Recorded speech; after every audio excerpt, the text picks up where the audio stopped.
Today's video is a classic scary story. It's about a group of people in Scotland who go into this infamous cemetery in the middle of the night, and they encounter something very bizarre, and amazingly, they actually manage to get a photo of it. And so if you stick around till the end of this video, you will see that photo. But before we get into today's story, if you're a fan of the strange, dark, and mysterious delivered in story format, then you've come to the right place because that's all we do, and we upload once a week. So if that's of interest to you, please ask the like button if you can quickly use their cell phone to just make a simple quick call to your parents, and then as soon as they hand it over, immediately factory reset it and throw it off a cliff. Also, please subscribe to our channel and turn on all notifications so you don't miss any of our weekly uploads. Okay, let's get into today's story.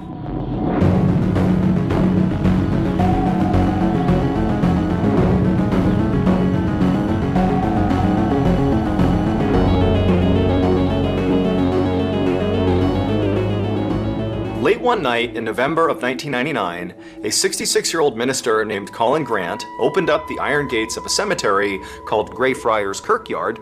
This cemetery was one of the oldest and most famous cemeteries in Edinburgh, Scotland. Now, the cemetery was basically pitch black. However, there were a few old iron lanterns that lined the cobblestone path that cut through the cemetery. And so Colin pushed open these big gates, and he stepped onto this path, and he began walking, and on either side of him, for as far as he could see, were all these headstones, some of which dated back to the 1600s. And as he kept walking, he could see up ahead, even in the darkness, the huge Gothic-style church that sat right in the center of the cemetery. Now, at first glance, this cemetery just kind of looked like a pretty typical old cemetery, albeit a pretty spooky one. But to Colin, he knew there was far more than just a graveyard here. Deep underground in this cemetery, below where all the people have been buried at their headstones, was basically another cemetery. There was like this mass burial pit that the cemetery had been built on top of. And in this lower level cemetery, which in no way was marked, I mean, this is basically a hidden mass burial, were thousands of people who had been starved and tortured to death hundreds of years ago. And so Colin stopped for a second on the path and just kind of stared ahead at this church. And for a second, he thought about just turning and leaving because he did not want to be here. He was really only here because the city had begged him to come here. Colin, in addition to being a minister, claimed to be a psychic, which meant he could speak to the dead. And so the city, in desperation, had asked him to come to this cemetery tonight and perform an exorcism. And so as much as Colin did just want to turn around and leave, he knew he really had a duty here, not just to the city, but really to the people of the city. Because if he didn't do this exorcism, there was a good chance more people were going to get hurt. The only thing that was making Colin a little bit less afraid in this moment was he actually was not alone in the cemetery. There were two people with him. There was a journalist and a photographer from a local newspaper who were basically tagging along to document this exorcism. And so after taking a minute to compose himself, Colin continued walking deeper into the cemetery with these two following behind him. And then before reaching the big church, Colin left the path and began cutting through the grass, passing by different headstones, on the way to perhaps the most infamous building in the entire cemetery, the Black Mausoleum. The Black Mausoleum was this tall stone crypt with a rounded top that had been built sometime in the late 1600s. And as Colin got closer to this pretty creepy looking building that sat basically on the side of the cemetery, Colin began to feel this really intense sense of dread come over him. And the closer he got, that dread began to kind of manifest itself in like a pit in his stomach. And eventually he began feeling really scared of this building. And eventually Colin actually had to fully stop about 10 or so feet away from the building because he just felt like he couldn't go any closer. It felt evil. And then Colin turned and looked at his companions, the journalist and photographer, to see if maybe they were reacting to this mausoleum, but the two of them were just standing there with blank expressions on their face, like obviously not thinking that anything sinister was happening here. You know, even though the city had asked the minister to be here to perform this exorcism in this mausoleum, you know, it didn't mean everybody believed what was going on here, and clearly these two didn't. They were totally skeptical. But this didn't offend Colin. He was used to people not believing in the things he believed in. And he knew as soon as he actually began his work, you know, doing this exorcism, they would change their mind. And so at some point, Colin told the photographer that, hey, you know, I'm gonna go in the mausoleum now because I have to do the exorcism. Before I do, take a picture of the mausoleum. And so the photographer just raised her camera and took a picture of the mausoleum. Colin thanked her, and then he turned and began walking towards the building. And when he got right in front of it, he looked up and he read the name across the top of the crypt. And it said George Mackenzie. And as Colin read that, he could feel his heart rate start to spike. So back in the late 1600s, George Mackenzie was a Scottish lord who worked for the King of England, enforcing the king's religious laws. But at the time, these laws were very unpopular. And there was one group called the Covenanters who hated these laws so much that they actually mounted a full-scale rebellion in 1679. But their rebellion failed miserably, and this is when George Mackenzie came in. He captured over 1,000 Covenanters, and he marched them all into this huge field, which would later become the Greyfriars Kirkyard Cemetery, but at the time it was just a big open field, and he held them there, and for weeks he had these people starved and tortured and mutilated, and if anybody tried to run or resist, because they knew they were doomed, I mean, they all knew they were gonna die here, if anybody took off, he would capture them, cut their head off, and then place their head on a spike around the perimeter of this field, until after several weeks, the entire field is just ringed with decaying bodies and bloody heads on spikes. And so after a few months of this, basically everybody in that field had been murdered in some horrible way by George Mackenzie. And their bodies were all dumped into a mass grave in Greyfriars Kirkyard and covered over, and then, hundreds of years later, a proper cemetery would be built right on top of that mass grave. And then when George Mackenzie died later on, I mean, he lived a normal, happy, full life after doing all these horrible things, they built him this beautiful mausoleum in Greyfriars Kirkyard. And so here's this horrible person, George Mackenzie, who's a mass murderer, and he's put to rest in this beautiful mausoleum, just, feet away from this mass grave of all these people he killed. For almost 300 years after Mackenzie was buried, Greyfriars Kirkyard was quiet. It was not considered a haunted place. That all changed though in 1998, so that was 1 year before Colin showed up to perform this exorcism. That year, in 1998, a homeless man broke into the Black Mausoleum and he fell through the floor and landed in one of those mass burial pits of those people Mackenzie had killed. And apparently, basically right after this happened, visitors to this cemetery began reporting the same thing, that anytime they were in or near the Black Mausoleum, they'd get pushed or tugged on or scratched or burned or even strangled. I mean, people were coming out of the cemetery terrified. And so quickly, people in town began to speculate about, what was going on in the cemetery, and quickly a story began to circulate around town that maybe when that guy fell through the floor in the mausoleum, that had released George Mackenzie's evil spirit, and his spirit was responsible for all these attacks. And so it went on like this for about a year, until finally this young woman was found outside of the Black Mausoleum, unconscious, looking like she'd been strangled, and when she came to, she had no memory of what happened, and so people assumed this had to be another attack by the spirit of George Mackenzie.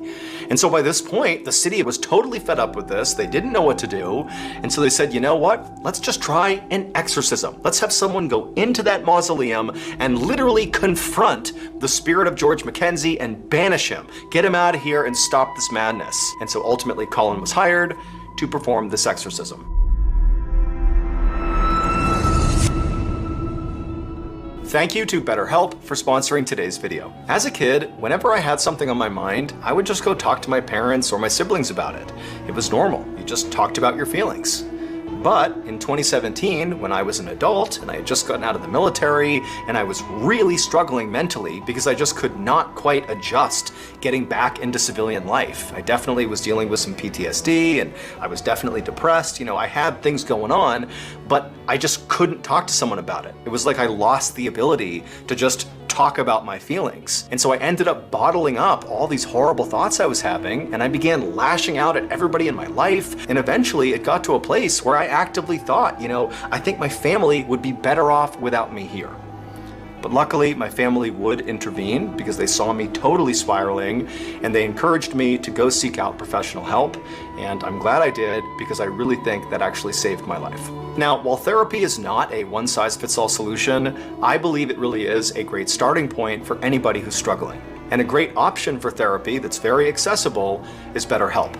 BetterHelp is entirely online, which means you can get the help you need right from the comfort of your own home. All you have to do is fill out a quick survey online, and then you'll be matched up with a licensed therapist who is trained to listen and give you helpful, unbiased advice. Let BetterHelp connect you to a therapist who can support you right from the comfort of your own home. Visit betterhelp.com/MrBallin or select Mr. Ballin during sign up and enjoy a special discount on your first month. As Colin stood there, reading the name George Mackenzie and mentally preparing himself to go inside of this horrible place, he realized he just couldn't do it. This was too much. And so Colin is just standing there feeling totally stressed out. He's embarrassed. He feels like a coward. He has no idea what he's going to say to the photographer and journalist who've literally come out here to document what he's going to do, and now he's not going to do it. But as Colin turned around to basically blurt out this really embarrassing news that, hey guys, we gotta leave, he realized he actually knew something else he could do that in many ways might actually be better than going into this mausoleum and doing an exorcism. And so without saying anything, Colin just turned and began speed walking over to this big field that was not too far away from the Black Mausoleum. And when he got there, he just began chanting prayers and walking in circles, flicking holy water, didn't explain anything he was doing to the journalist and the photographer who'd followed him over there and are just watching him like, what's going on here? They got no idea. He's not clarifying. And for hours, this is what he did. He just kind of paced in this field, just kind of doing what looked like stereotypical, exorcism type behavior. And that's what the journalist and the photographer assumed he was doing. And so as Colin did whatever he was doing in this field, the photographer, whose name was Susan Burrell, just began doing her job, again, thinking that he was doing the exorcism. And so she just started taking pictures of him. And then finally, around 2 a.m., so again, this has been hours of Colin doing this thing he's doing, Colin just abruptly stops and walks over to Susan and the journalist, and Colin looks horrible. He's totally haggard, his hair's all disheveled, he's sweating, he's pale, and his head is down, and he says to the two women, "I failed." He explained to them that his original intention was to go into the Black Mausoleum and confront George Mackenzie's spirit head on and banish him from the cemetery. However, he had had a change of heart at the door and decided to go this other route, which was to go to this big open field in the middle of the cemetery and attempt to free the spirits of all those Covenanters who had been tortured and killed by George Mackenzie.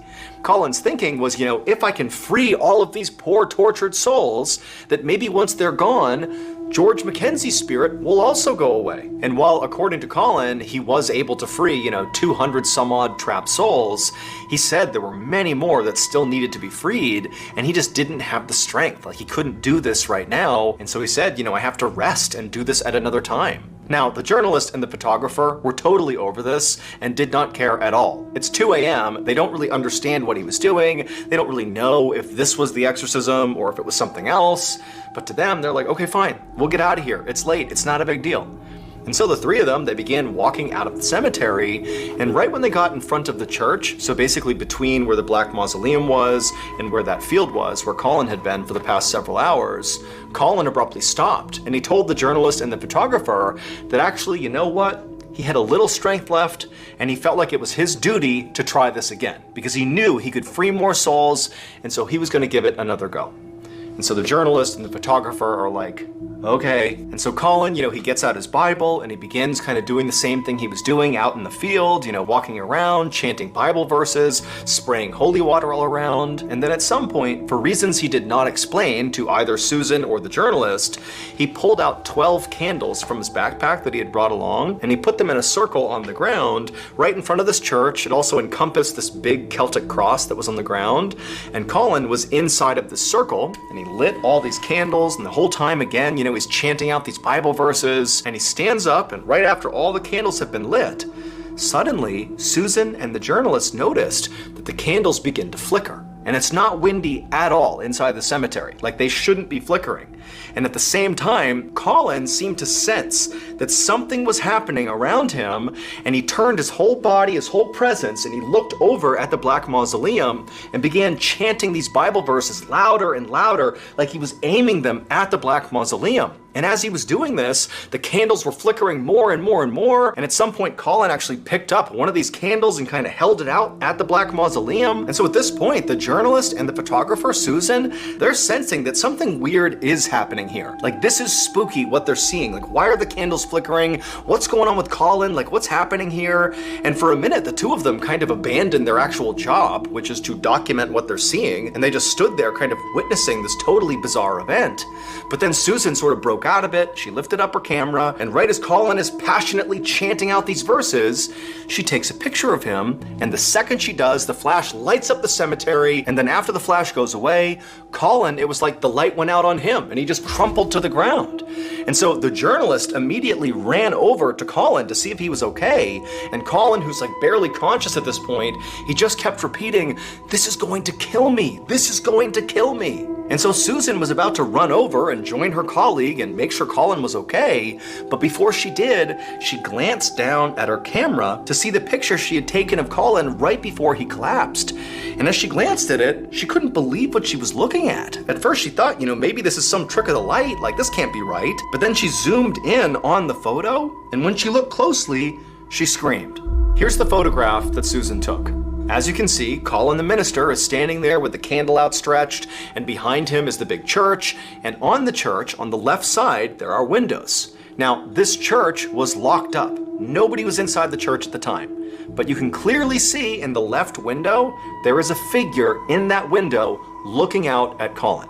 Now, of course, this is not evidence enough to make everybody believe that, oh, that must be George Mackenzie's spirit staring out at Colin. He's the reason Colin collapsed. But I'll tell you, this photograph is not the end of the story. Remember, after Colin collapsed to the ground, after this photo was taken, the journalist ran over, and all Colin kept saying was, "This is gonna kill me, this is gonna kill me." Well, it would turn out he'd be right. Not long after this failed exorcism, Colin would die inexplicably. His death would come as a total shock to his friends and family. No one has ever been able to debunk the photo that Susan took that showed that dark figure in the window of the church, meaning nobody knows what that was. The church really was supposed to be empty and locked, and so how is there somebody or something in the window? Nobody knows. A lot of people think that could be the evil spirit of George Mackenzie, striking Colin down, and Susan managed to capture it on film. But, it's up to you if you believe that or not. But I will say, to this day, people go into that cemetery and come out with scratch marks on them and, claiming they were pushed or pulled or strangled. And so that cemetery is considered to be one of the most haunted places in the world. And George Mackenzie's spirit, who supposedly haunts it, is considered to be one of the most dangerous poltergeists in the world as well. Before I became a professional, strange, dark, and mysterious storyteller, I served in the military. And during my time in the military, I had some pretty wild experiences. But what I remember most about my time in service was not my own stories, but rather the stories I heard from other service members. Keep in mind, service members are sent to some of the most isolated and treacherous places in the world that very few people go to. And so some of the stories that come out of those places are totally creepy and weird. And even more than that, a lot of these stories sort of stay in-house. They stay in the military just because it's kind of a cultural thing. People don't necessarily want to go out and tell the world about the totally unsettling and inexplicable thing they saw while they were deployed. It's like people might think they were crazy. But there's lots of stories like that. And so if hearing some of those crazy military stories appeals to you, well, boy, do I have a podcast for you.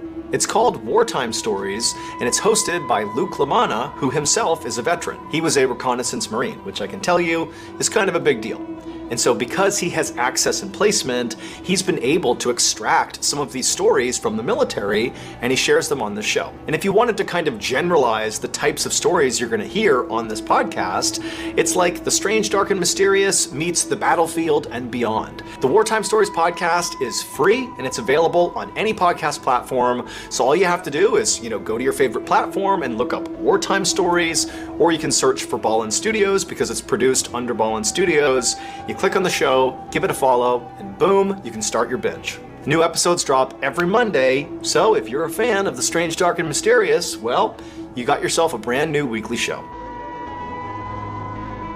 So that's going to do it. If you enjoyed today's stories and you're looking for more strange, dark, and mysterious content, well, you're in luck, because we have a whole slew of strange, dark, and mysterious podcasts under the Ballin Studios umbrella. We have the Mr. Ballin podcast, Mr. Ballin's Medical Mysteries, we have wartime stories, bedtime stories, we got Run Fool. They're all free, they're all awesome. You gotta go check them out. Go to any podcast platform and just look up Ballin Studios, and boom, you'll see all our podcasts. That's hundreds of hours of free content to binge right now. Thank you so much for the support. Until next time, see ya.